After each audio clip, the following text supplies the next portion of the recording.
কয়দিন আর ঘুমাবি রে গোলাম? একটু সজাগ হই, আমি আল্লাহকে একটু ডাক দে। আমি মাওলার মোহাব্বতে একটু আওয়াজ দাও। যেই বান্দাগুলো আজকে মাধবদীর ময়দানে আমি মাওলার তালাশে পাগল হইয়া হাজির হয়েছ, ও বান্দা, আমি আল্লাহ তোমাকে খুঁজার জন্য প্রথম আসমানে এসে ডাকলাম। ওই বিছানার থেকে উঠিয়া ওযু বানাইয়া যায় নামাজে হাজির হইয়া একবার আল্লাহ বলিয়া যদি ডাক দাও, আমি আল্লাহ তোর জীবনের সব গুনাহগুলো মাফ করে দিব। কারণ আমি আল্লাহর ছেলে নাই, মেয়ে নাই, আমি আল্লাহর আপন কেউ নাই। আমি আল্লাহ তোরে বড় আদর করে বানাইছি রে মানুষ। তোদের মতো এত সুন্দর করে আমি কিছুই বানাই নাই। আসমান এত সুন্দর করে বানাই নাই, মানুষ যত সুন্দর আসমানের সূর্য এত সুন্দর করে বানাই নাই, মানুষ এত সুন্দর করে আমি আল্লাহ বানাইলাম। ওই মানুষের জবানটাকে আমি আল্লাহ মায়ের গর্ভে রক্ত দিয়া নাপাক করি না রে বান্দা। কারণ দুনিয়াতে গিয়া এই জবান দিয়ে তুমি আমি আল্লাহর জিকির করবা, আমি আল্লাহর মোহাব্বতের নাম উচ্চারণ করবা, হাঁটতে চলতে উঠতে বসতে আমার আশেক পাগল যারা জবান দিয়া আমার আল্লাহর মোহব্বতের ডাক ডাকবে, আমি আল্লাহ এই জন্য জবানটাকে রক্ত দিয়া নাপাক করি নাই। আমি আল্লাহ তাআলা তাকওয়ার মেডিসিন দিয়া দিলাম। ওই তাকওয়া দিয়া জবানটাকে তুমি হেফাজত করো রে বান্দা। আর এই তাকওয়া যদি অর্জন করতে চাও, একমাত্র ঠিকানা হলো আল্লাহওয়ালাদের সোহবত। আল্লাহওয়ালাদের সোহবত ছাড়া তাকওয়া অর্জন করার কোনো পথ। ইয়া আইয়ুহাল্লাযীনা আমানুত্তাকুল্লাহ ওয়া কুনু মা'আস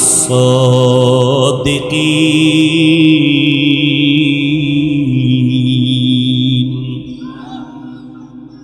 ও নবীর উম্মতেরা, আল্লাহওয়ালাদের সোহবতে যাও। কারণ আল্লাহওয়ালা তো রাতারাতি হয় নাই। জীবনটা আল্লাহর পথে বিলীন করে কত রাত্র ঘুমায় নাই, কত সময় খানা পর্যন্ত খায় নাই। আল্লাহওয়ালাও তোমার আমার মতো চলাফেরা করে, কিন্তু তাদের চলা, তাদের কথা, তাদের চোখের চাহনি আর তোমার আমার চোখের চাহনির ভিতরে অনেক ব্যবধান আছে। তুমিও ঘুমাও, আল্লাহওয়ালারাও ঘুমায়, তবে আল্লাহওয়ালাদের ঘুমে আর তোমার আমার ঘুমে আসমান জমিনের ব্যবধান। আল্লাহওয়ালাদের চোখের নজর আর তোমার আমার চোখের নজর কখনো এক হতে পারে না। এরে নবীর উম্মতির দল, কারণ তাদের চোখের পাওয়ার তাকওয়ার পাওয়ার। এই জন্য নবী হাদিসের মধ্যে বলেন, ইত্তাকু ফিরাসাতাল মুমিন। ও দুনিয়ার উম্মতেরা, আমার আল্লাহর বিশেষ কিছু বান্দা, এদের অন্তরিকতার অন্তর চোখের প্রশস্ত পাওয়ার থেকে তোমরা সাবধান। কারণ আল্লাহওয়ালারা তাকওয়ার দরজা দিয়া যা দেখে বান্দা, তোমার সাধারণ চোখ দিয়া তুমি তা কখনো দেখতে পারবা না। আউলিয়ারা কারে উকবা ইখতিয়ার, জাহেলারা কারে দুনিয়া ইখতিয়ার। মাইলে মোমেন সোয়ে মোমেন মিশাওয়াত, মাইলে কাফের সোয়ে কাফের মিশাওয়াত। সুলতান মাহমুদ গজনবী রহমতুল্লাহ আলাইহি, তিনি একদিন ওই যুগের তার এলাকার বড় একজন আল্লাহর গোলাম ওলিয়ে কামেল আবুল হাসান খেরকানি রহমতুল্লাহ আলাইহি, তার দরবারে এসে সুলতান মাহমুদ গজনবী বলেন, হযরত, আমি এই গজনবীর রাষ্ট্র পরিচালনা করি, আমি আপনার কাছে আসছি, আপনি আমার দেশের একজন বড় বুজুর্গ, আপনার কাছে একটা প্রশ্ন হলো, বাইজিদ বুস্তামি তিনি নাকি একজন বড় আল্লাহওয়ালা ছিল? বলে হ্যাঁ, অনেক বড় আল্লাহওয়ালা। বলে তার ব্যাপারে কি একটু ধারণা আমাকে দিবেন? আবুল হাসান খেরকানি রহমাতুল্লাহ আলাইহি বলেন, ও সুলতান মাহমুদ, বাইজিদ বুস্তামির কথা তোমাকে কি বলবো। আল্লাহ তাকে এত পাওয়ার আর মারেফতের পাওয়ার আল্লাহ তাকে এই পরিমাণ দান করেছেন, তাকওয়ার পাওয়ার আল্লাহ তাকে এত পরিমাণ দিয়েছেন, কোন বেঈমান যদি বাইজিদ বুস্তামির চেহারার দিকে এক নজর দেখতো, সাথে সাথে কালেমা পড়ে ফেলতো। বাইজিদের চেহারার দিকে বেঈমান নজর দিলেই কালেমা পড়ে ফেলতো। এ পাওয়ার কে দিছেন? এটা কি বান্দার কোনো বাহাদুরি? আর এই বাইজিদ এই পাওয়ার কই পাইল? এর পেছনে অবশ্যই কারো না কারো দোয়া লাগবে। আপনারা জানেন, বাইজিদের দোয়া করতে গিয়া তার মা কলিজা ভরে দোয়া করেছিলেন। ওই বাইজিদের মায়ের দোয়ার কারণে আল্লাহ জগতের বড় একজন কুতুবুল আলম বানায় দিয়েছে। আপনার আওয়াজ এত সুন্দর, না জানি আপনি মালিক কত সুন্দর, আপনার সাজানো আসমানটা কত সুন্দর, না জানি আপনি আল্লাহ কত সুন্দর। মুসা নবী দেখতে চেয়েছেন, আল্লাহ বলেছেন লান তারানি, আমাকে দেখা যাবে না। আর আমি আমার নবী মুহাম্মদের আমি মোহাব্বত করে দাওয়াত দিয়া আমি আরশে আজিমে নিয়েছি। আমার মনে চেয়েছে আমার বন্ধুর সাথে দূরে রেখে কত কথা বলবো, একটু আমার বাড়িতে আমি দাওয়াত দেই। আমি জিব্রাইল আমিরে বললাম, ও জিব্রাইল, জান্নাতের মধ্যে যাও, আমার বন্ধুর জন্য একটা বোরাক নিয়ে যাও, আমার বন্ধুকে দাওয়াত দিয়া বাইতুল্লাহর কিনারায় চাচাতো বোন উম্মে হানির ঘরে ঘুমায়, আমার নবীরে দাওয়াত দিয়া নিয়ে আসো। আল্লাহর অর্ডারে জিব্রাইল আমিন জান্নাতের মধ্যে গিয়া বোরাক সাজাইয়া বাইতুল্লাহর কিনারায় হাজির হয়ে গেলেন। আমার নবীকে ঘুম থেকে সজাগ করলেন, বোরাকের উপরে উঠাইয়া 1 মাসের পথ বাইতুল্লাহ থেকে বাইতুল মাকদিসের মধ্যে নবীকে নিয়ে গেলেন। ওখান থেকে আল্লাহ পাক রব্বুল আলামিন আসমানের সফর শুরু করলেন, মেরাজ। সুবহানাল্লাযী আসরা বিআবদিহি লাইলাম মিনাল মাসজিদিল হারামি ইলাল মাসজিদিল আকসা আল্লাযী বারাকনা হাওলাহু লিনুরিয়াহু মিন আয়াতিনা ইন্নাহু হুয়াস সামিউল বাসীর। আল্লাহ পাক রব্বুল আলামিন বলেন, আমি এমন পবিত্র সত্তা, অসম্ভবটাকে আমি আল্লাহ রাতের সামান্য সময় সম্ভব করে আমার নবীরে বাইতুল্লাহ থেকে ডাকলাম। প্রথম আসমান, এই জমিন থেকে 500 বছরের উপরে দূর প্রথম আসমান। নবী বলেন, আমি 500 বছরের দূরত্বের পথ সেকেন্ডে চলে গেলাম। প্রথম আসমানে গেলাম, গিয়া দেখি আসমানের মধ্যে 2টা দরজা লাগানো আছে। দরজার মধ্যে নূরের তৈরি তালা লাগানো আছে। 2টা করে দরজা, একটা করে নূরের তৈরি, দোনো দরজায় তালা লাগানো। আর ওই তালার চাবি হলো বিসমিল্লাহির রহমানির রহিম। আল্লাহ পাক রব্বুল আলামিন এ বিশাল আসমান, প্রথম আসমানটা আবার 500 বছরের দূরত্বের মতো মোটা, এর উপরে আবার খালি জায়গা 500 বছরের দূরত্ব, এর উপরে দ্বিতীয় আসমান 500 বছরের মোটা, এর উপরে আবার তৃতীয় আসমান, এইভাবে করে 7 আসমান। নবী বলেন এক এক করে আমি 7টা আসমান ভেদ করলাম। এর উপরে আল্লাহ একটা নূরের ঘর বানাইছেন বাইতুল মামুর।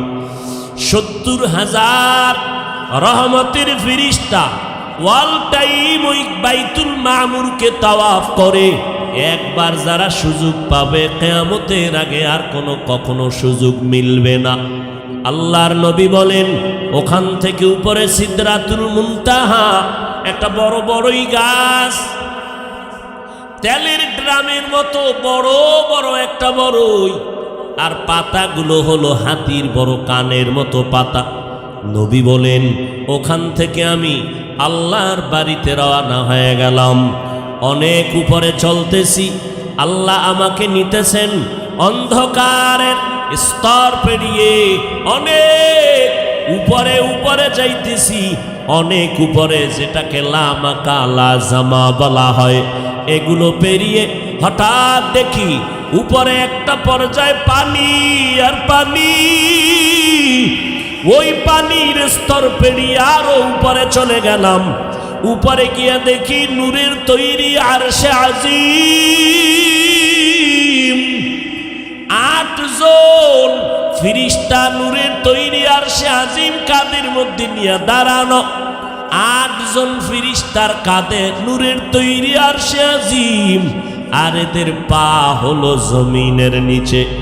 আমি রসুল আরশে আজিমের ভেতরে গেলাম। এর উপরে আবার আল্লাহর কুরসি, ওই কুরসিটাও আল্লাহ পাক 8 জন ফেরেশতার কাঁধে রেখেছেন, আর তাদের পা হলো জমিনের নিচে। কুরসিটা কত বড় আল্লাহ বলেন ওয়াসিআ কুরসিয়্যুহুস সামাওয়াতি ওয়াল আরদ। কুরসি এত বড়, আসমান জমিন কুরসিটা গ্রাস করে নিচে। রব্বুল আলামিনের আসন হলো সেই কুরসি। আল্লাহ পাক আমার মায়ার নবী, আপনার মায়ার নবী রহমাতুল লিল আলামিনকে সেখানে হাজির করলেন। রব্বুল আলামিন সামান্য সময় আমার নবীকে ওখানে বসাইলেন, আল্লাহর কাছে ডাকলেন। যদিও মনে হয় সামান্য, জানা নাই আল্লাহ কত শত বছর কাটায় দিলেন। আল্লাহর নবী বলেন এই যে বিশাল সফর করে মেরাজ করে আসলাম, কত সময় লাগছে জানি না, তবে আমি বাইতুল্লাহর কিনারায় ঝমঝম কূপের পানি দিয়া ওযু বানাইয়া যে রওনা হয়ে গেছিলাম, আমি মেরাজ করিয়া আল্লাহর থেকে কথা শেষ করিয়া বাইতুল্লাহ এসে দেখলাম ওযুর পানি এখনো গড়াইয়া পড়তেছে। কাদের কুদরত দারি বার কামাল, আন্তা রব্বি আন্তা হাসবি জুল জালাল, তুহি কাদের জলিলুল্লাহ জাহাদার, বাহর হালে তুহি মেরা নেগাহদার। আল্লাহ পাক রব্বুল আলামিন সাহাবায়ে কেরামের মধ্যে 2 দল হয়ে গেল। কেউ বলেন আল্লাহর নবী যে আল্লাহর বাড়ি গেলেন, আল্লাহকে ডাইরেক্ট দেখিয়া নবী কথা বলে এরপরে আসছেন। কেউ বলেন না, রব্বুল আলামিন পর্দার আড়াল থেকে আমার নবীর সাথে কথা বলেছেন। আমার মায়ার নবী আল্লাহকে দেখলেন। আল্লাহ কেমন? বলে এটা বুঝার জিনিস, বুঝানোর জিনিস না। আল্লাহ একজন আছে, আওয়াজ নাই, কোনো লাহান নাই। আল্লাহ আছে কথা সত্য। আমরা সব সময় আম দুধ কলা দিয়া খানা খাই, একজনে ইলিশ মাছ দিয়া খানা খাইয়া সারাটা দিন বলে এত মজা, এত মজা, এত মজা। একজনে বলে ভাই তুমি বারবার মজা মজা জিকির করো, বলো মজা জিনিসটা লাল না কালো, তার কালার কি? বলে মজা এটা অনুভব করার জিনিস, বুঝাবার কোনো জিনিস না। আমার আল্লাহকে আমার নবী দেখেছেন, আমার আল্লাহ কেমন এটা অনুভব করার জিনিস, বুঝানোর কোনো ভাষা নাই। হিচে কাসদর মুলকে উ আম্বাজুনে কৌলে উরা লাহনে নে আওয়াজনে। তবে আল্লাহকে দেখা না গেল, আল্লাহর কুদরতের কিছু ঘেরান নেওয়ার মতো রাস্তা আল্লাহ রেখেছেন। বলে কেমন? বলে একটু আমার কালাম কোরআনের আয়না খুলিয়া তাকাও, আল্লাহর কুদরতের ঘেরান পাওয়া যায়। বাইতুল্লাহর দিয়ে যদি তাকাও, আল্লাহর কুদরতের ঘেরান পাইবারে মুমিন। আল্লাহওয়ালার সোহবতে যদি যাও, আল্লাহর কুদরতের ঘেরান, ওই আল্লাহর মোহাব্বত যদি চাও, আল্লাহর মোহাব্বত নেওয়ার জন্য বান্দা আমেরিকা যাওয়া লাগবে না, লেবানন, লন্ডন যাওয়া লাগবে না। আমার আল্লাহ বলে, রে বান্দা, তুই আমি আল্লাহকে যদি তালাশ করো, ও বান্দা কই খুঁজবি? আল্লাহওয়ালারা বলেন, মান আরাফা নফসাহু ফাকাদ আরাফা রাব্বাহ। যেই বান্দা নিজেকে চিনে, সেই বান্দা আমার আল্লাহকেও চিনে ফেলে। আমরা আল্লাহকে চিনি না কেন? নিজেকে চিনি না, এই জন্য আল্লাহকেও চিনি। আমরা নিজেকে চিনি বড় টাকাওয়ালা, আমরা নিজেকে চিনি বড় মাওলানা, আমরা নিজেকে চিনি বড় কোটিপতি, বাড়ি গাড়ির মালিক। কিন্তু না, আমাকে চিনো। বান্দা যে নিজেকে চিনবে, সে আল্লাহকে চিনবে। নিজেকে চিনেছেন সাহাবায়ে কেরাম, আম্বিয়ায়ে কেরাম, আল্লাহ পাকের খাস আশিকরা নিজেকে চিনেছেন তো আল্লাহকে চিনেছেন। নিজেকে চিনতে গিয়া এতটুকু পর্যায়ে পৌঁছে গেছেন, কি বলেছেন? বলে আমার বাড়ি, আমার টাকা, আমার পয়সা, আমার আমার আমার আমার। আসলে চিন্তা করে দেখলাম আমার তো কিছুই নাই। আমি তো একটা নাপাক পানির থেকে জন্ম, আবার আমি মাটির সাথে বিলীন হয়ে যাব। সব আমার ধ্বংস হয়ে যাবে, বাকি থাকবেন একমাত্র আমার আল্লাহ। আল্লাহ থাকবেন আমার, বাকি আর কেউ না। অতএব আমি বলার অধিকার আমার আল্লাহ। আমি নিজেকে আমি বলতে পারি না, কারণ এই যে আমার বাড়ি, এ বাড়ি তো আমার না। আমি মরে গেলে এর মালিক হবে সন্তানেরা। টাকা পয়সা আমার সঙ্গে যাবে না, তো এগুলো আমার বলে কি লাভ? আমার তো কিছুই না।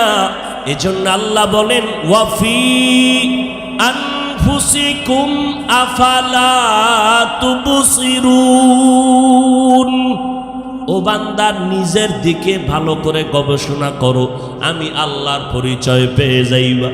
এরে নবীর উম্মতের দল, এত সুন্দর করে তোমাকে আমাকে আল্লাহ বানাইছেন। এক ফোঁটা নাপাক পানির থেকে মায়ের গর্ভে আল্লাহ রেখে কেমন সুন্দর করে বানাইলেন। এত বিশাল আসমান জমিন আল্লাহ বানাইলেন 6 দিন লাগাইয়া। কয়দিন? ফি সিত্তাতি আইয়াম। 6 দিনে আসমান জমিন বানিয়েছেন। কিন্তু তোমার মতো এক হাতের বান্দাটাকে বানাইতে মায়ের গর্ভে আল্লাহ সময় নিছেন প্রায় 10 মাসের মতো। কেন? আল্লাহ আমাকে তোমাকে বেশি মহব্বত করেন, ভালোবাসেন, এই জন্য আল্লাহ পাক নাপাক পানির থেকে তোমাকে আমাকে সুন্দর করে মায়ের গর্ভে বানাইলেন। বানানোর পর আল্লাহ দুনিয়াতে পাঠাবার আগে সুন্দর খানার আয়োজন করলেন। দুনিয়াতে গিয়ে তুমি কোনো খানা খেতে পারবা না, আমি আল্লাহ তোমার জন্য সুন্দর খানার আয়োজন করলাম।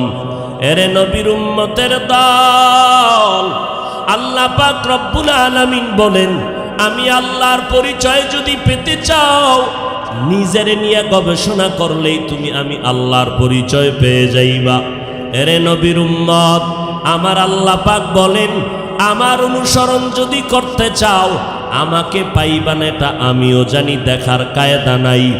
তবে আমার একজন বন্ধু আমি জমিনের মধ্যে রেখে দিলাম, তিনি হলেন আমার পয়গম্বরে আরবী। তোমরা তার অনুসরণ যদি করো, আমি আল্লাহর অনুসরণ হয়ে যাবে। তাহলে সহজ কথা, এই জমিনে আল্লাহকে কে মানে কে মানে না, তার জবাব যে নবী মানে সে আল্লাহ মানে, যে নবী মানে না সে আল্লাহকেও। সাহাবায়ে কেরাম আমার নবীকে দেখে দেখে আমল শুরু করলেন, কিন্তু বর্তমানে আমাদের কপাল বড় খারাপ। আমরা তো নবীকেও পেলাম না, আল্লাহকেও তো দেখার কায়দা নাই। তো আমরা নবীর অনুসরণ কেমনে করি? নবী বলেন, উম্মতের দল, একদল বন্ধু জমিনের মধ্যে আমি নবী রেখে গেলাম, তোমরা তাদের অনুসরণ যদি করো, আমি নবীর অনুসরণ হয়ে যাবে। ওই বন্ধুর দলের নাম হলো আল উলামা ও ওয়ারাসাতুল আম্বিয়া। উলামায়ে আহলে হক হলো নবীদের ওয়ারিস। উলামায়ে আহলে হকের অনুসরণ করো তো নবীর অনুসরণ হবে, আর নবীর অনুসরণ হলে আল্লাহর অনুসরণ হয়ে যাবে।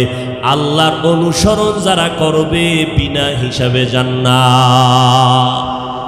তাহলে আল্লাহকে কে মানে? যে নবী মানে। নবীকে কে মানে? যে আহলে হক উলামায়ে কেরামদের মানে।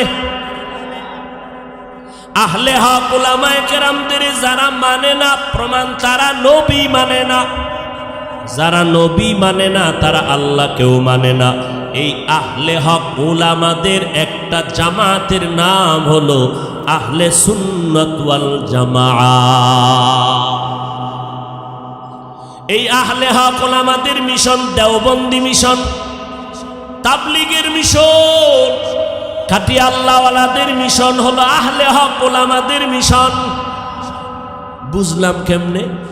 এই তাবলীগের কারণে, দেওবন্দীদের কারণে, কওমির কারণে, পীর মাশায়েখ আল্লাহওয়ালা চরমনাই, উজানি, বাহাদুরপুর, নানুপুর এদের মিশনের কারণে একজন আর দুজন না, লক্ষ লক্ষ লক্ষ লক্ষ মানুষ আজকে দিনদার হয়েছে। কথা ঠিক নি? নাকি গাঞ্জাখোর হয়েছে? বলেন যে আমাদের এলাকায় চরমনাইয়ের কারণে, উজানির কারণে, তাবলীগের কারণে 13 জন মানুষ গাঞ্জা খায়, হইছে এরকম? আমাদের মতো হুজুর না, বরং RAB, army, police, BDR, general লাইনের শিক্ষিত 5 ওয়াক্ত নামাজি দাড়িওয়ালা হয়েছে কি হয় নাই? তাহলে তাবলীগের কারণে, দেওবন্দি কওমির কারণে, চরমনাইয়ের কারণে মানুষ ভালো হইল না খারাপ? অতএব আমরা বলতে পারি, এই চরমনাইয়ের বিরুদ্ধে যারা ফেসবুকে লেখবে তারা ভণ্ড। যারা তাবলীগের বিরুদ্ধে ফেসবুকে লেখে উম্মতকে বিভ্রান্ত করে তারা ভণ্ড। যারা কওমি, দেওবন্দি, হাটহাজারীর বিরুদ্ধে ফেসবুকে লেখে উম্মতের বিভ্রান্ত করে এরা ভণ্ড। এদেরকে যারা ভণ্ড স্বীকার করবে না তারাও ভণ্ড। একমত তো সবাই? আল্লাহ সবাইকে বুঝাল্লাযীনা আমানুত্তাকুল্লাহ وقولوا قولا سديدا يصلح لكم أعمالكم। ও মুমিন, আল্লাহর অনুসরণ করো নবীর মাধ্যমে, নবীর অনুসরণ করো আহলে হক উলামায়ে কেরামের মাধ্যমে। অনুসরণ কি করবা? 1 নাম্বার তুমি আল্লাহকে ভয় করো, 2 নাম্বার জবানটাকে তুমি হেফাজত করো। আল্লাহ পাক জবানকে হেফাজতের কথা কেন বললেন? কারণ কি? বলে শরীরের মধ্যে জবান একটা মারাত্মক অস্ত্র, এটাকে কন্ট্রোল করা বড় কঠিন। হাত ঝামেলা করে, বেঁধে কন্ট্রোল করো, পা ঝামেলা করে, বেঁধে পা রাখা যায়, কান আটকায় রাখা যায়, চোখ বন্ধ করে রাখা যায়। জিহ্বায় যদি ঝামেলা করে এটারে তো পান দিয়াও রাখা যায় না, কষ্টে লাগানো যায় না। বলে জবানটাকে কেমনে তুমি কন্ট্রোল করবা? আল্লাহ বলেন আমার তো একটা মেডিসিন আছে, ওই মেডিসিন ছাড়া জবান কন্ট্রোল করা যাবে না। ওই মেডিসিনের নাম হলো তাকওয়া। हर के दारत खौफे हक दर दिल मदागम जन्नतुल मअवा देहत ओरा मकाम। কি ঘুমে ধরছেনি আপনাদের? মোনাজাত দিয়া যাবেন না ইনশাআল্লাহ? আল্লাহ সবাইকে কবুল করে। আর মানুষ কি এখন ঘুমায়নি? মানুষ কি ঘুমায় না? গজবের মোবাইল মানুষের নেয়ামতের ঘুম জবাই করে দিয়েছে। সারা রাত ফেসবুক শরীফ নিয়ে ঘোরাফেরা করে আমার যুবকেরা। কখন রাত্র 2টা 3টা বাজলো খবর নাই, অথচ ওই টাইম হলো তাহাজ্জুদের টাইম। কথা ঠিক না?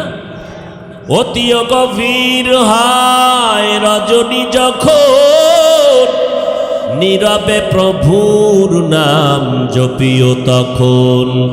প্রভুর করুণা যদি পাইবারে চাও, গভীর রাতে উঠে প্রভুর গুণগান গাও। গভীর রাতে উঠে প্রভুর গুণগান গাও। এরে নবীর উম্মতের দান, ভালো করে বুঝো। আল্লাহ তাআলা বলেন আমি ফজরের সময় জমিনের মধ্যে আসি, আমি জহুরের সময় আসি বলেন নাই।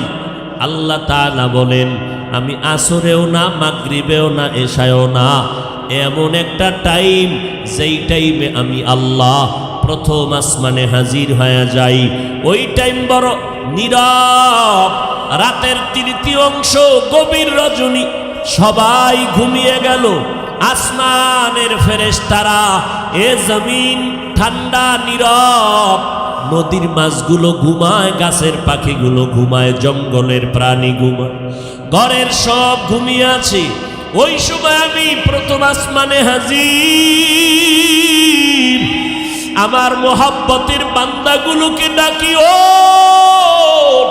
কয়দিন আর ঘুমাবি রে গোলাম, একটু সজাগ হই, আমি আল্লাহকে একটু ডাক দে। আমি মাওলার মোহাব্বতে একটু আওয়াজ দাও। যেই বান্দাগুলো আজকে মাধবদীর ময়দানে আমি মাওলার তালাশে পাগল হইয়া হাজির হয়েছ, ও বান্দা আমি আল্লাহ তোমাকে খুঁজার জন্য প্রথম আসমানে এসে ডাকলাম। ওই বিছানার থেকে উঠিয়া ওযু বানাইয়া যায় নামাজে হাজির হইয়া একবার আল্লাহ বলিয়া যদি ডাক দাও, আমি আল্লাহ তোর জীবনের সব গুনাহগুলো মাফ করে দিব। কারণ আমি আল্লাহর ছেলে নাই, মেয়ে নাই, আমি আল্লাহর আপন কেউ নাই। আমি আল্লাহ তোরে বড় আদর করে বানাইছি রে মানুষ, তোদের মতো এত সুন্দর করে আমি কিছুই বানাই নাই। আসমান এত সুন্দর করে বানাই নাই, মানুষ যত সুন্দর, আসমানের সূর্য এত সুন্দর করে বানাই নাই, মানুষ এত সুন্দর করে আমি আল্লাহ বানাইলাম। ওই মানুষের জবানটাকে আমি আল্লাহ মায়ের গর্ভে রক্ত দিয়া নাপাক করি না রে বান্দা। কারণ দুনিয়াতে গিয়া এই জবান দিয়ে তুমি আমি আল্লাহর জিকির করবা, আমি আল্লাহর মোহাব্বতের নাম উচ্চারণ করবা, হাঁটতে চলতে উঠতে বসতে আমার আশেক পাগল যারা জবান দিয়া আমার আল্লাহর মোহব্বতের ডাক ডাকবে, আমি আল্লাহ এই জন্য জবানটাকে রক্ত দিয়া নাপাক করি নাই। আমি আল্লাহ তাআলা তাকওয়ার মেডিসিন দিয়া দিলাম, ওই তাকওয়া দিয়া জবানটাকে তুমি হেফাজত করো রে বান্দা। আর এই তাকওয়া যদি অর্জন করতে চাও, একমাত্র ঠিকানা হলো আল্লাহওয়ালাদের সোহবত। আল্লাহওয়ালাদের সোহবত ছাড়া তাকওয়া অর্জন করার কোনো পথ। ইয়া আইয়ুহাল্লাযীনা আমানুত্তাকুল্লাহ ওয়া কুনু মা'আস সাদিকিন।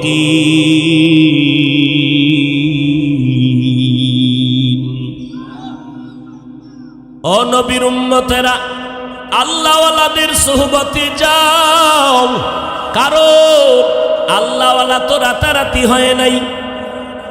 জীবনটা আল্লাহর পথে বিলীন করে কত রাত্র ঘুমায় নাই, কত সময় খানা পর্যন্ত খায় নাই।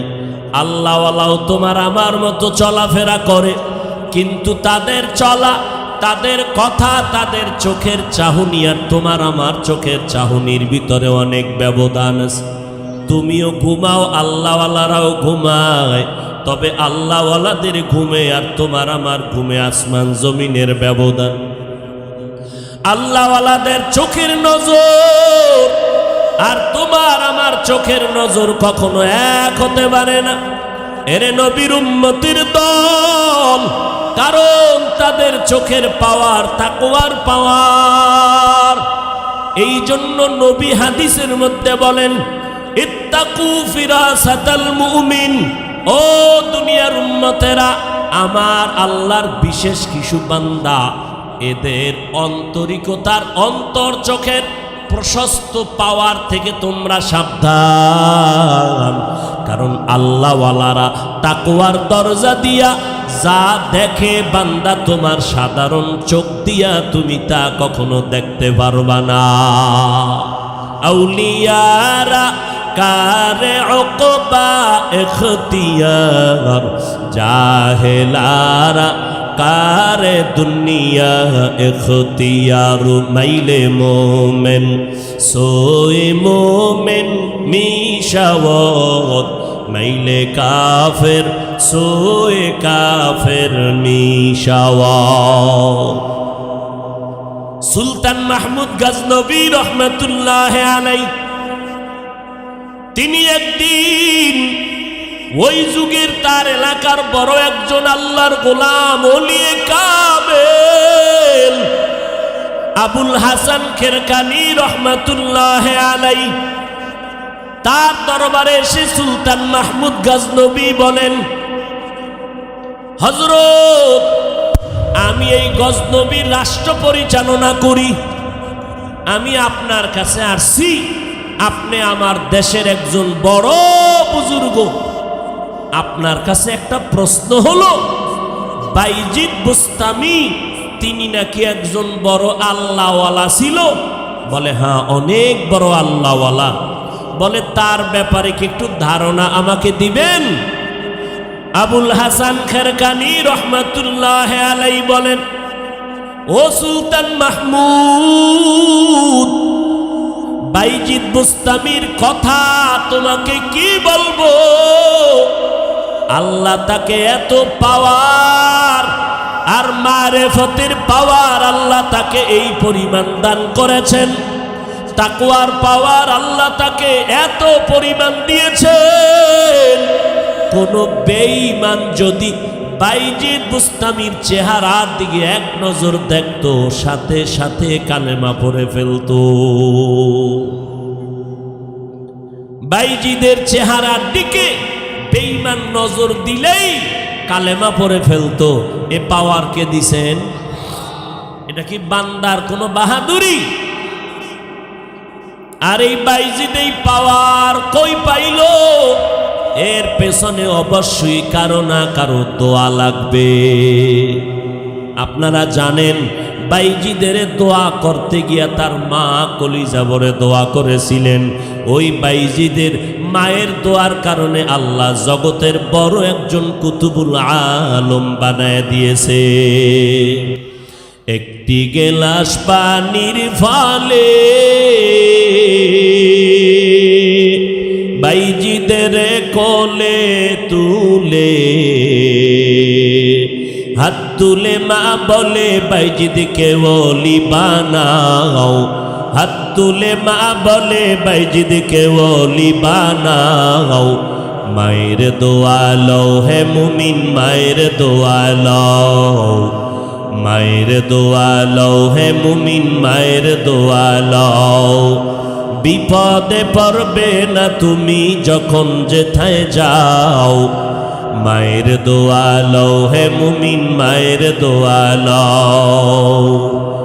যার কারণে বাইজিদেরই নাম ছড়িয়েছে বিশ্বভুবন। ছোট্ট শিশু বাইজিদেরই মতো সবাই হও, ছোট্ট শিশু বাইজিদেরই মতো সবাই হও। মায়ের দোয়া লও হে মুমিন মায়ের দোয়া লও, মায়ের দোয়া লও হে মুমিন মায়ের দোয়া লও। বিপদে পড়বে না তুমি যখন যেথায় যাও, মায়ের দোয়া লও হে মুমিন মায়ের দোয়া লও, মায়ের দোয়া লও হে মুমিন মায়ের দোয়া লও। আল্লাহ তাআলা বাইজিদকে মায়ের দোয়ার কারণে এত দামি বানিয়েছেন, চেহারা দিয়ে তাকাইলে হাজারো বেঈমান কালেমা পড়ে ফেলতো। এ নবীর উম্মতের দল, ওই মা বাবার দোয়া ছাড়া আল্লাহর কসম এই চেয়ারের মধ্যে বসে কথা বলার পাওয়ার হতো না যদি মা বাবার চোখের পানি আর দোয়া না থাকতো। ও ভাই, তুমি আজ টাকা বা পয়সা বাড়ি গাড়ির মালিক মনে করেছো তোমার শক্তি, না না, মা বাবার চোখের পানি আর দোয়া। পরীক্ষা, মাকে বললাম মা দোয়া করো আগামীকাল পরীক্ষা। মা রাতের বেলা ঘুমায় না, নামাজের মুসাল্লায় দাঁড়ায় চোখের পানি ছেড়ে দোয়া করেছে, ও আল্লাহ তুমি আমার সন্তানের কবুল করে নিও, আমার সন্তানটাকে তুমি পরীক্ষায় কামিয়াব করে দাও। এরে নবীর উম্মতের দল, যেই মা তোমাকে আমাকে না খেয়ে কষ্ট করে বড় বানাইয়া আজকে মা বাবার দোয়ার কারণে তুমি আজ আলেম মাওলানা মুফতি চেয়ারম্যান মেম্বার হয়েছ, টাকা পয়সা গাড়ি বাড়ির মালিক, ওই মা বাবার দোয়া ছাড়া হতে পারো না। এর মুমিন, যেই মা বাবা কত কষ্ট করেছিলেন, মাঝে মাঝে আব্বা জানের মনে চাইতো একটা আঙ্গুর খাবে, বেদানা খাবে, কিন্তু টাকা নাই। আজকে তুমি সন্তান, তোমার ঘরে ফলের অভাব নাই, কিন্তু যেই মা বাবা আশা করেছিল তারা আজ দুনিয়াতে বেঁচে নাই। কে খাবে তোমার ওই ফল? কে খাবে তোমার ফ্রিজের মাছ? ওই মা বাবার দোয়া ছাড়া সামনে আগানোর কোনো পথ নাই। ওরে নবীর উম্মতের দল, আল্লাহ পাক রব্বুল আলামিন বলেন, বান্দা বাহাদুরি করিস না। কয়দিন আর দুনিয়াতে বাহাদুরি করবি? কই যমুনা গ্রুপের মালিক, এত টাকার মালিক, আর সব পরে রইল, টাকাওয়ালা নাই। কিসের বাহাদুরি করো? আমাদের ওই নদী পথে বরিশালে রাতের বেলা লঞ্চের ভেতরে আগুন, কত মা বাচ্চা কোলে নিয়ে কেবিনের মধ্যে ঘুমায়। ঘুমের ভেতরে হঠাৎ সজাগ হইয়া দেখে চারপাশে আগুন, কোথাও বের হওয়ার কোনো কায়দা নাই। এক আল্লাহ পাকের বান্দি বাচ্চাটারে কোলে নিয়া স্বামীর হাত ধরে বলে, চলো ছাদে, লঞ্চের ছাদে চলো। ছাদে গিয়া কয়, স্বামী মনে হয় আমি এখন মরে যাব, আমি আর দুনিয়াতে বেঁচে থাকতে চাই না। ও স্বামী আমার, তোমার পা জড়াই আমি হাত ধরিয়া ক্ষমা চেয়ে আমাকে মাফ করে দিও, কারণ আমি তোমার ঘরে আসিয়া খেদমত করতে পারি নাই রে স্বামী। আমাকে তুমি মাফ করে দাও। আর আমার মা বাবারে যদি পাও একটু সালাম জানাইও। আমার মা বাবার থেকে বিদায় নিতে পারলাম না, আজ আমি লঞ্চের আগুনে পুড়িয়া মরতে রেডি হয়ে গেলাম। তবে স্বামী, তোমার কাছে আমার একটা আবদার, আমার এই কোলের বাচ্চাটাকে তুমি একটু বাঁচাও। আমি মা মরে যাই দুঃখ নাই, তবে আমার সন্তানটাকে বাঁচাও। আমার সন্তানের তুমি একটা আদর্শ মানুষ বানাইও। যদি আমার সন্তান একদিন মানুষ হয়, আমি মায়ের কবরের খবর যদি পাই, একদিন আমার সন্তান নামাজ পড়বে আর আমি মায়ের জন্য চোখের পানি ছেড়ে দোয়া করবে। ও স্বামী আমার সন্তানটাকে বাঁচাও, আমি মরে যাব। কেমনে বাঁচাবো? স্ত্রী বলে, ও স্বামী, বাচ্চাটারে তোমার বুকে ভালো করে বেঁধে নাও, এরপরে তুমি নদীর মধ্যে ঝাঁপ দাও। আল্লাহর বান্দা চোখের পানি ছিঁড়ে সাংবাদিককে বলে, কথা বলতে পারি না। যখন আমার স্ত্রী হাউমাউ করে কাঁদে, দাঁড়াইতেও পারে না, লঞ্চে আগুন আর গরম। আমি আমার স্ত্রীর কথা রক্ষার জন্য বাচ্চাটারে আমি বুকের সাথে বাঁধার পরে, এত ঠান্ডা কুয়াশা, চারদিকে পানি আর পানি, কোনো কিনারাও দেখা যায় না। আল্লাহর উপরে ভরসা করে আমি আমার বাচ্চা নিয়ে নদীর মধ্যে সেই রাতে ঝাঁপ দিলাম। পানির 2-3 ফিট নিচে চলে গেলাম। এরপরে উঠি আমি বাচ্চাটারে ধরে সাঁতার কাটলাম। কিছু দূর আগাই আবার অসুস্থ হয়ে যাই, সাঁতার কাটতে পারি না, এতটাই দুর্বল। একবার নিয়ত করলাম, আমার বাচ্চাটাকে আমি ফেলে দেই, আমি আর একা পারি না, ধরতে কষ্ট হয়।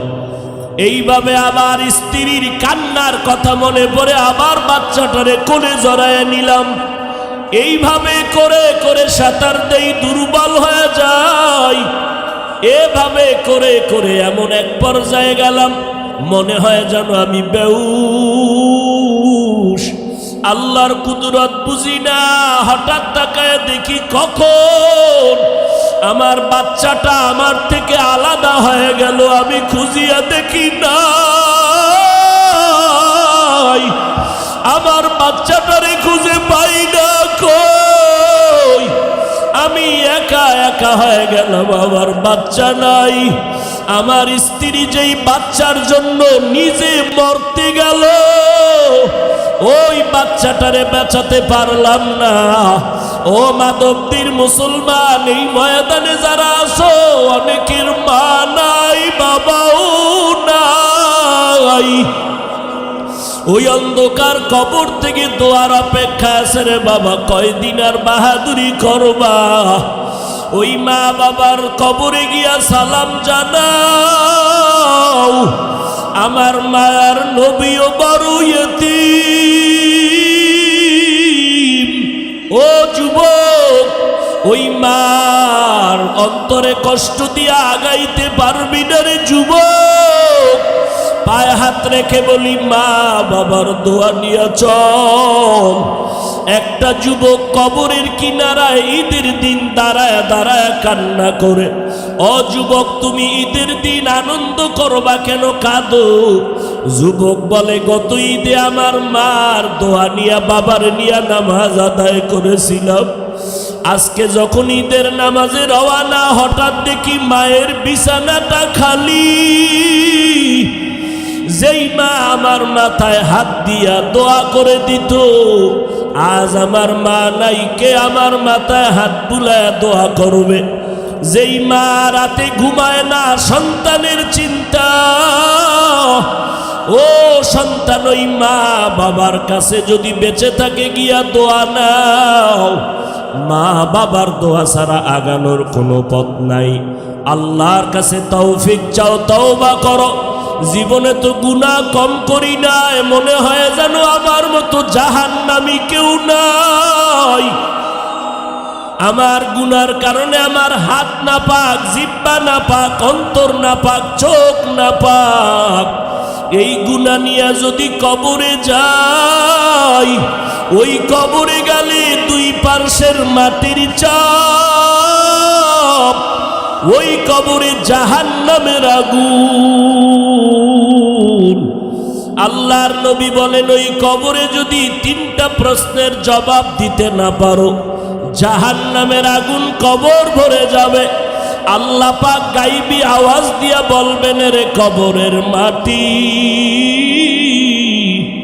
এই গুনাহগার নাফরমানকে জোরে জোরে চাপ দাও। এমন জোরে চাপ দিবে পাঁজরের হাড় চুরমার হয়ে যাবে।